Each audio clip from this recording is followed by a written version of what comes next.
ശിഖ പെട്ടെന്നുള്ള വിളി കേട്ട് ഞാനും ദേവേട്ടനും വാതിൽക്കലേക്ക് നോക്കി. അർജുൻ അവനെ കണ്ടതും എൻ്റെ ചുണ്ടുകൾ ആ പേര് മന്ത്രിച്ചു. ശിഖ, നമ്മളെയൊക്കെ ഓർമ്മയുണ്ടോ? അവൻ അകത്തേക്ക് കയറിക്കൊണ്ട് ചോദിച്ചു. അതെന്താ അർജുൻ അങ്ങനെ ചോദിച്ചത്? ഹാവോ ഭാഗ്യം, അപ്പോൾ മറന്നിട്ടില്ല. ഞാൻ പതിയെ ദേവേട്ടനെ നോക്കി. ആ മുഖം ഇപ്പോഴും ദേഷ്യത്തിൽ തന്നെയാണ്. അല്ല അർജുൻ, താനെന്താ ഇവിടെ? എൻ്റെ ഫ്രണ്ട് ഇവിടെ ആക്സിഡൻ്റായി കിടപ്പുണ്ട്, അവനെ കാണാൻ വന്നതാ. റൂം അറിയില്ല, നോക്കി വന്നപ്പോഴാ തന്നെ ഇവിടെ കണ്ടത്. അല്ല, തനിക്കെന്ത് പറ്റി? അത് അർജുൻ, പനിയാ. ഞാനൊന്ന് മടിച്ചു പറഞ്ഞു. തൻ്റെ പഴയ പേടിപ്പനിയാണോ? അതവൻ ചോദിച്ചതും ഞാൻ പതിയെ ദേവേട്ടനെ നോക്കി. ദേവേട്ടൻ നല്ല കലിപ്പിലാണ്. എടോ, ഒന്നുമില്ലെങ്കിൽ താനൊരു ഡോക്ടറല്ലേ, ഇത്രയുമായിട്ട് തൻ്റെ പേടി ഇതുവരെ മാറിയില്ലേ? കഷ്ടം. അത് പിന്നെ ഞാൻ മതി, ഇനി കിടന്ന് ചമ്മണ്ട. ആ, തനിക്ക് നമ്മൾ ലാസ്റ്റ് കണ്ടത് എപ്പോഴാണെന്ന് ഓർമ്മയുണ്ടോ? ആ, സാന്ദ്രയുടെ കല്യാണത്തിനല്ലേ? അപ്പോൾ ഓർമ്മയുണ്ട്. അന്ന് ഞാൻ തന്നോടൊരു കാര്യം പറഞ്ഞിരുന്നു. താൻ അന്ന് അതിന് മറുപടി ഒന്നും പറഞ്ഞില്ല. അവൻ പറഞ്ഞു വരുന്നത് എന്താണെന്ന് മനസ്സിലായതും ഞാൻ ദേവേട്ടനെ വീണ്ടും നോക്കി. എന്നാൽ ആ കണ്ണുകൾ നേരത്തെ തന്നെ എന്നിൽ സ്ഥാനം ഉറപ്പിച്ചിരുന്നു. ഞാൻ വേഗം തന്നെ നോട്ടം പിൻവലിച്ചു. അർജുൻ, അത് തന്നെ അതിനുശേഷം പിന്നെ കണ്ടിട്ടില്ല. പിന്നെ ഇപ്പോഴാ കാണുന്നത്. ഇവിടെ വെച്ച് കണ്ടതുകൊണ്ട് ചോദിക്കുവാണെന്ന് കരുതരുത്. Will you marry me? പെട്ടെന്നുള്ള അവൻ്റെ ആ ചോദ്യം കേട്ട് ഞാനൊന്ന് ഞെട്ടി ദേവേട്ടനെ നോക്കിയപ്പോൾ കൈ ചുരുട്ടി നിർത്തുന്നത് കണ്ടു. ചിലപ്പോൾ അവനിട്ട് രണ്ടെണ്ണം കൊടുത്തെന്നും വരാം. എനിക്ക് ആകെ പേടിയായി. അർജുൻ, അത് പിന്നെ പെട്ടെന്ന് അങ്ങോട്ട് നേഴ്സ് വന്നു. എന്താ സിസ്റ്റർ? ദേവേട്ടൻ നല്ല കലിപ്പിലാണ് ചോദിച്ചത്. അത് സാർ, മാഡത്തിനെ അവിനാഷ് ഡോക്ടർ ഡിസ്ചാർജ് ചെയ്തു. അതും പറഞ്ഞ് ഡിസ്ചാർജ് സമ്മറി ദേവേട്ടനെ ഏൽപ്പിച്ച് അവർ പോയി. ദേവേട്ടൻ നേരെ എൻ്റെ അടുത്തേക്ക് വന്നു. ശിഖ, താൻ അമ്മയെ വിളിച്ച് പറ ഇങ്ങോട്ട് വരണ്ടാന്ന്. നമുക്ക് ഇപ്പം തന്നെ ഇറങ്ങാം. ഞാനൊന്ന് അവിനാഷിനെ കണ്ടിട്ട് വരാം. എന്നോട് സംസാരിച്ചപ്പോഴും ആള് നല്ല കലിപ്പിലാണ്. ശിഖ, ഇതാരാ? തൻ്റെ ബ്രദറാണോ? ദേവേട്ടൻ അതുകൂടി കേട്ടപ്പോൾ നല്ല ദേഷ്യം വന്നു. ഞാൻ നോക്കുന്നത് കണ്ടപ്പോൾ അത് പതിയെ കൺട്രോൾ ചെയ്തു. സോറി, ഇവളെ കണ്ടപ്പോൾ ഞാൻ നിങ്ങളിവിടെ നിൽക്കുന്നത് കണ്ടില്ല. ഞാൻ അർജുൻ, ഡോക്ടറാണ്. ഇപ്പോൾ ചെന്നൈയിൽ വർക്ക് ചെയ്യുന്നു.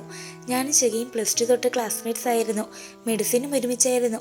അതും പറഞ്ഞ് അവൻ ദേവേട്ടന് നേരെ കൈനീട്ടി. ഞാൻ വിഷ്ണുദേവ്. ഞാനും ഡോക്ടർ തന്നെ. ഇവിടെ തന്നെയാണ് വർക്ക് ചെയ്യുന്നത്. ഓ, അപ്പോൾ നമ്മളെല്ലാവരും ഒരേ ഫീൽഡാണല്ലേ. വിഷ്ണു ശിഖയുടെ ബ്രദറാണോ? ഇങ്ങനെ ഒരാളെ പറ്റി ഇവൾ പറഞ്ഞു കേട്ടിട്ടില്ല, അതാ ചോദിച്ചത്. I am not her brother, she is my wife. അത് കേട്ടതും അവനൊന്ന് ഞെട്ടി എന്നെ നോക്കിയതും ഞാൻ അതേന്ന് തലയാട്ടി. അയ്യോ, എനിക്കറിയില്ലായിരുന്നു. ഞാൻ നേരത്തെ പറഞ്ഞത് കേട്ട് എന്നോട് ദേഷ്യമൊന്നും തോന്നില്ലേ? I am sorry. അതും പറഞ്ഞ് അവൻ വേഗം പുറത്തേക്ക് പോയി. അവൻ പോയതും ദേവേട്ടൻ്റെ നോട്ടം വീണ്ടും എന്നിലേക്കായി. മുഖത്ത് നല്ല ദേഷ്യമുണ്ട്. എന്നെ ജീവനോട് കിട്ടിയാൽ പറയാം. ഡി, ആരാ അത്? അത് പിന്നെ ദേവേട്ട. എന്താടി, നിനക്ക് വെക്കുണ്ടോ? എൻ്റെ ദേവി, ഇങ്ങനെ നല്ല കലിപ്പിലാണല്ലോ. ഇനി എന്ത് ചെയ്യും? അത് അവൻ എൻ്റെ ക്ലാസ്മേറ്റ് ആണ്, അർജുൻ. അച്ഛൻ്റെ ഫ്രണ്ടിൻ്റെ മോനാ. നിന്നോട് ഞാൻ പോകും മുന്നേ ചോദിച്ചതല്ലേ ഒറ്റയ്ക്ക് നിൽക്കാൻ പേടിയുണ്ടോന്ന്. അത് ദേവേട്ട, ഞാൻ ചോദിച്ചോ ഇല്ലയോ? ചോദിച്ചു. നിനക്ക് പേടിയുള്ള കാര്യം എന്താടി അപ്പോൾ പറയാഞ്ഞേ? വഴിയെ പോണവർക്ക് എല്ലാവർക്കും അറിയാം അവളുടെ പേടിയെക്കുറിച്ച്. എന്നോട് പറയില്ല. ദേവേട്ടൻ്റെ ഓരോ വാക്കിലും ദേഷ്യം നിറഞ്ഞു നിന്നു. പിന്നെ ഒന്നും പറയാതെ പുറത്തേക്ക് പോയി. അപ്പോഴേക്കും എൻ്റെ കണ്ണിൽ നനവ് പടർന്നിരുന്നു.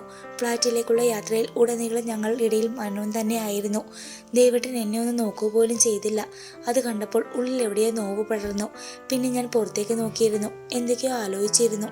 ശിഖ, ദേവേട്ടൻ്റെ ശബ്ദം കേട്ടപ്പോഴാണ് ഞാൻ ചിന്തയിൽ നിന്നുണർന്നത്. എന്തോ ശബ്ദത്തിൽ നേരത്തെ കണ്ട ദേഷ്യമില്ല. എന്താ ദേവേട്ട? എടോ, തൽക്കാലം ആരും പോകുന്നത് വരെ താൻ എൻ്റെ മുറിയിലേക്ക് ഷിഫ്റ്റ് ചെയ്. നമ്മൾ 2 മുറിയിലാണ് കിടക്കുന്നതെന്ന് അവരെ അറിയിക്കേണ്ട. ചിലപ്പോൾ വിഷമമാവും. ഞാൻ വേറൊന്നും പറയാതെ വീണ്ടും പുറത്തേക്ക് തന്നെ നോക്കിയിരുന്നു. എപ്പോഴും ഞാൻ ഉറങ്ങിപ്പോയി. എടോ, ദേവേട്ടൻ വിളിച്ചപ്പോഴാണ് ഞാൻ ഉറക്കത്തിൽ നിന്ന് ഉണർന്നത്. അപ്പോഴാണ് മനസ്സിലായത് ഞാൻ ഇത്രയും നേരം ദേവേട്ടൻ്റെ തോളിലാണ് തലവെച്ചതെന്ന്. ഞാൻ വേഗം തന്നെ കാലിൽ നിന്നിറങ്ങി ഫ്ലാറ്റിലേക്ക് നടന്നു. ഫ്ലാറ്റിലെത്തിയതും ഞാൻ ഓടിപ്പോയി അമ്മയെ കെട്ടിപ്പിടിച്ചു. മതി, പോയി കുളിക്ക്, എന്നിട്ട് കുറച്ച് റെസ്റ്റ് എടുക്ക്. ഹോസ്പിറ്റലിൽ നിന്ന് വന്നതല്ലേ? അമ്മ പറഞ്ഞപ്പോൾ ഞാൻ ദേവേട്ടൻ്റെ മുറിയിലേക്ക് നടന്നു. ടവലെടുത്ത് കുളിക്കാൻ കയറി. കുളി കഴിഞ്ഞപ്പോഴാണ് ഞാൻ ഡ്രസ്സ് എടുക്കാതെയാണ് വന്നതെന്ന് ഓർത്തത്. എൻ്റെ ദേവി, ഇനി എന്ത് ചെയ്യും? എൻ്റെ ഡ്രസ്സെല്ലാം അപ്പുറത്തെ മുറിയിലല്ലേ, എങ്ങനെയാ അത് എടുക്കുക? വിച്ചുവിനെ വിളിക്കാം. അപ്പോഴാണ് ഫോൺ ബെഡിൽ കിടക്കുവാണല്ലോ എന്ന് ഓർത്തത്. ഞാൻ ആ ടവൽ ചുറ്റി. എന്നിട്ട് വാതിൽ തുറന്ന് പതിയെ തല വെളിയിലേക്ക് ഇട്ട് നോക്കി. ഹാവോ ഭാഗ്യം, ദേവേട്ടൻ ഇല്ല. ഞാൻ വേഗം പുറത്തേക്ക് ഇറങ്ങി കട്ടിലിൽ നിന്ന് ഫോൺ എടുത്ത് തിരിഞ്ഞതും ദേ നിൽക്കുന്നു ദേവേട്ടൻ. ദേവേട്ടനെ കണ്ടതും എനിക്ക് എന്ത് ചെയ്യണമെന്നറിയാതെയായി. എൻ്റെ ശരീരം തളരുന്നത് പോലെ തോന്നി. എന്നെ ആ കോലത്തിൽ കണ്ടിട്ട് ദേവേട്ടൻ വായും പൊളിച്ച് നിൽക്കുന്നത് കണ്ടപ്പോൾ എനിക്ക് ചിരി വന്നു. നീ എന്താടി ഈ കോലത്തിൽ? വല്ല ഫാഷൻ ഷോയും ഉണ്ടോ? അത് ദേവേട്ട, എൻ്റെ ഡ്രസ്സെല്ലാം മുറിയിലാണ്. ഞാൻ അതോർക്കാതെ കുളിക്കാൻ കയറിയത്. അപ്പോൾ നീ ഇട്ട ഡ്രസ്സോ? നിനക്ക് അതിട്ട് ഇറങ്ങിയാൽ പോരായിരുന്നോ? അത് ദേവേട്ട, ഞാൻ ബക്കറ്റിൽ നനച്ചു വെച്ചു. ഒന്ന് മൂളിയതിനു ശേഷം മീശ പിരിച്ച് ദേവേട്ടൻ എൻ്റെ അടുത്തേക്ക് വരാൻ തുടങ്ങി. എനിക്കാണെങ്കിൽ അവിടെ നിന്ന് അനങ്ങാൻ പറ്റുന്നില്ല. ദേവേട്ടൻ എൻ്റെ അടുത്തെത്തിയതും ഞാൻ വേഗം തന്നെ കണ്ണടച്ചു. കുറേ നേരം കഴിഞ്ഞിട്ട് മനക്കുമൊന്നും കേൾക്കാത്തത് കൊണ്ട് കണ്ണു തുറന്നപ്പോൾ ദേവേട്ടനെ കണ്ടില്ല. അപ്പോഴാണ് അലമാര തുറക്കുന്ന ശബ്ദം കേട്ടത്. നോക്കിയപ്പോൾ ദേവേട്ടൻ. ഇന്നാ ഇതിട്ടോ. ദേവേട്ടൻ എനിക്ക് നേരെ ഒരു ചുരിദാർ നീട്ടി. ഞാൻ അത് വാങ്ങി ദേവേട്ടനെ തന്നെ നോക്കി നിന്നു. എന്താടി, നീ ഡ്രസ്സ് മാറുന്നില്ലേ? ഇങ്ങനെ തന്നെ നിൽക്കാൻ പോകുവാണോ? ഞാൻ വേഗം അതുമായി ബാത്റൂമിൽ കയറി ഡ്രസ്സിട്ട് പുറത്തിറങ്ങിയപ്പോൾ ദേവേട്ടൻ അവിടെ തന്നെ ഉണ്ടായിരുന്നു. ഞാൻ ഇറങ്ങിയതും ദേവേട്ടൻ ബാത്റൂമിലേക്ക് പോകാനൊരുങ്ങി. ദേവേട്ട, ഞാൻ പതിയെ വിളിച്ചു. ഈ ഡ്രസ്സ് ഇത് എവിടുന്ന്? സാധാരണ എല്ലാവരും ഡ്രസ്സ് എടുക്കുന്നത് എവിടുന്നാ? അവിടുന്ന് തന്നെ. എന്താ? അതല്ല, ദേവേട്ടൻ്റെ അലമാരയിൽ എങ്ങനെയെന്നാ ചോദിച്ചത്. ഞാൻ നിന്റെ ചേച്ചിക്ക് വേണ്ടി വാങ്ങി വെച്ചതാ, കല്യാണത്തിന് മുന്നേ. എൻ്റെ ഇഷ്ടത്തിനെ കുറച്ച് ഡ്രസ്സ് വാങ്ങിയിരുന്നു. അത്രയും പറഞ്ഞ് ദേവേട്ടൻ ബാത്റൂമിലേക്ക് പോയി. പെട്ടെന്ന് ദേവേട്ടൻ അങ്ങനെ പറഞ്ഞപ്പോൾ എനിക്ക് എന്തോ പോലെ തോന്നി. ദേവേട്ടൻ ഇപ്പോഴും ചേച്ചിയാണ് സ്നേഹിക്കുന്നതെന്ന് എൻ്റെ മനസ്സിൽ കിടന്ന് ആരോ പറഞ്ഞു. ഞാൻ എൻ്റെ കഴുത്തിൽ കിടക്കുന്ന താലി മുറുകെ പിടിച്ചു. എന്തോ എനിക്കതിലൊരു അവകാശവും ഇല്ല എന്നൊരു തോന്നൽ. ശിഖ, ദേവേട്ടൻ വിളിച്ചപ്പോഴാണ് ഞാൻ ചിന്തയിൽ നിന്ന് ഉണർന്നത്. എന്തു പറ്റി തനിക്ക്? ഏയ്, ഒന്നുമില്ല ദേവേട്ട. പിന്നെ എന്താ തൻ്റെ കണ്ണ് നിറഞ്ഞിരിക്കുന്നത്? അത് കണ്ണിൽ എന്തോ പോയി. എവിടെ നോക്കട്ടെ? വേണ്ട, അത് പോയി. ശരി, താൻ കുറച്ചു നേരം കിടന്നോ. ദേവേട്ടൻ പോയതും ഞാൻ പതിയെ ബെഡിലേക്ക് ചാഞ്ഞു. അപ്പോഴും എൻ്റെ മനസ്സിൽ ഒരുപാട് ചിന്തകളായിരുന്നു. എനിക്ക് കിട്ടിയ ഈ ജീവിതം അത് ചേച്ചിക്ക് അവകാശപ്പെട്ടതായിരുന്നു. പക്ഷെ ഇപ്പോൾ എനിക്ക് ദേവേട്ടനെ പിരിയാൻ പറ്റില്ല. ഓരോന്നും ആലോചിച്ച് ഉറങ്ങിപ്പോയി. രാത്രി അമ്മ വന്ന് ഭക്ഷണം കഴിക്കാൻ വിളിച്ചപ്പോഴാണ് ഞാൻ എണീറ്റത്. എനിക്ക് വേണ്ടെന്ന് പറഞ്ഞെങ്കിലും നിർബന്ധിച്ചപ്പോൾ കുറച്ച് കഴിച്ചു. വീണ്ടും ചെന്ന് കിടന്നു. എന്തുകൊണ്ടോ ദേവേട്ടനെ കാണുമ്പോൾ എനിക്ക് ചേച്ചിയെ ഓർമ്മ വരാൻ തുടങ്ങി. കുറച്ച് ദിവസം കഴിഞ്ഞപ്പോൾ അവരെല്ലാവരും തിരിച്ചുപോയി. വീണ്ടും ഞാനും ദേവേട്ടനും മാത്രമായി. ഞാൻ എൻ്റെ ആ പഴയ മുറിയിലേക്ക് വീണ്ടും മാറി. ദേവേട്ടൻ വേണ്ടെന്ന് പറഞ്ഞെങ്കിലും ഞാൻ സമ്മതിച്ചില്ല. എന്തുകൊണ്ടോ അവകാശമില്ലാത്തത് കയ്യിൽ കൊണ്ട് നടക്കുന്നത് പോലെ ആയിരുന്നു എനിക്ക്. ദേവേട്ടൻ എപ്പോഴും ചേച്ചിയാണ് ഇഷ്ടമെന്ന് എനിക്ക് തോന്നി. ഞാൻ ചിലപ്പോൾ ഒരു അധികപ്പറ്റായിരിക്കും. എൻ്റെ മുറിയിലെത്തിയതും അതുവരെ അടക്കി പിടിച്ചതെല്ലാം അണപൊട്ടി ഒടുക്കാൻ തുടങ്ങി. എനിക്ക് ദേവേട്ടനെ കൈവിട്ട് പോകുവാണെന്ന് തോന്നി. ദേവേട്ടനിലേക്ക് അടുക്കും തോറും ഞാൻ അകലാൻ തുടങ്ങി. പിന്നീട് അങ്ങോട്ട് ഞാൻ ദേവേട്ടനിൽ നിന്ന് അകലം പാലിച്ചു. ദേവേട്ടൻ്റെ മുന്നിലേക്ക് പോകാതെ എപ്പോഴും മുറിയിൽ തന്നെ അടച്ചിരിപ്പായി. ഇതൊക്കെ ദേവേട്ടൻ കാണുന്നുണ്ട്, എങ്കിലും ഒന്നും പറഞ്ഞില്ല. ദേവേട്ടൻ്റെ മൗനം അതിനേറെ വേദനിപ്പിച്ചു. ശിഖ, അടുക്കളയിൽ നിൽക്കുമ്പോഴാണ് ദേവേട്ടൻ അങ്ങോട്ട് വന്നത്. ഞാൻ അനങ്ങാതെ നിന്നു. ശിഖ, ദേവേട്ടൻ വീണ്ടും വിളിച്ചതും ഞാൻ തിരിഞ്ഞു നിന്നു. എന്തെന്ന ഭാവത്തിൽ നോക്കി. എടോ, തനിക്ക് എന്തെങ്കിലും കുഴപ്പമുണ്ടോ? താനിപ്പോൾ മിണ്ടാറില്ലല്ലോ. എന്താ? തനിക്ക് എന്താ പറ്റിയത്? ഒന്നുമില്ല, ദേവേട്ടന് വെറുതെ തോന്നുന്നതാ. താൻ വെറുതെ കള്ളം പറയണ്ട. ഒന്നുമില്ലെന്ന് തൻ്റെ മുഖം കണ്ടാൽ അറിയാം. എന്തോ കാര്യമല്ല പ്രശ്നമുണ്ട്. ദേവേട്ട, എനിക്ക് ഡിവോഴ്സ് വേണം. ഞാൻ പറഞ്ഞത് കേട്ട് ദേവേട്ടൻ ഞെട്ടി. എന്താ?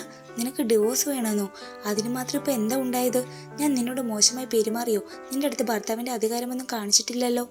ഇല്ല, ദേവേട്ടനൊന്നും ചെയ്തില്ല. പിന്നെ എന്താ നിന്റെ പ്രശ്നം?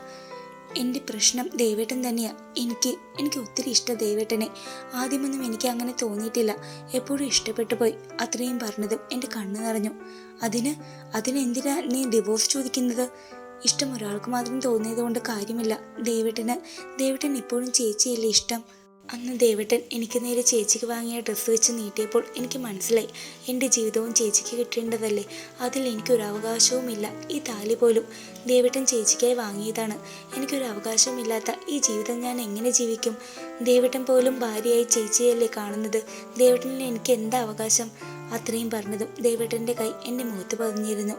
നിനക്ക് എന്തെങ്കിലും അറിയണമെങ്കിൽ എന്നോട് ചോദിക്കണം, അല്ലാതെ എല്ലാം മനസ്സിലിട്ട് നടന്നിട്ട് ഓരോന്നും സ്വയം ആലോചിച്ച് കൂട്ടരുത്. അവൾക്ക് ഡിവോഴ്സ് വേണം പോലും. അത്രയും പറഞ്ഞ് ദേവേട്ടൻ മുറിയിലേക്ക് പോയി. എനിക്കറിയാം പറഞ്ഞത് കൂടിപ്പോയെന്ന്. പക്ഷേ ദേവേട്ടൻ്റെ മനസ്സിൽ ഞാനില്ല. ഞാൻ വേഗം മുറിയിലേക്ക് പോയി. കട്ടിൽ കിടന്ന് കുറേ കരഞ്ഞു. ഇപ്പോഴും ദേവേട്ടൻ്റെ മനസ്സിൽ എന്താണെന്ന് തുറന്നു പറഞ്ഞില്ല. അതിനെ ഏറെ വേദനിപ്പിച്ചു. പെട്ടെന്നാണ് കോളിംഗ് ബെൽ അടിക്കുന്ന ശബ്ദം കേട്ടത്. എന്തുകൊണ്ടോ ഞാൻ പോയി നോക്കിയില്ല. കുറച്ചു കഴിഞ്ഞ് എന്തോ ശബ്ദം കേട്ട് ചെന്ന് നോക്കിയപ്പോൾ ആ കാഴ്ച കണ്ട് ഞാൻ ഞെട്ടി. തുടരും. ഈ കഥയുടെ ബാക്കി ഭാഗം നാളെ ഇതേ സമയം ഉണ്ടായിരിക്കുന്നതാണ്. നമ്മുടെ കഥ എല്ലാവർക്കും ഇഷ്ടമായെങ്കിൽ എല്ലാവരും സബ്സ്ക്രൈബ് ചെയ്ത് സപ്പോർട്ട് ചെയ്യണം കേട്ടോ. അതോടൊപ്പം തന്നെ ലൈക്ക് ചെയ്യാനും ഷെയർ ചെയ്യാനും കമൻറ്റ് ചെയ്യാനും മറക്കരുതേ. Thank you.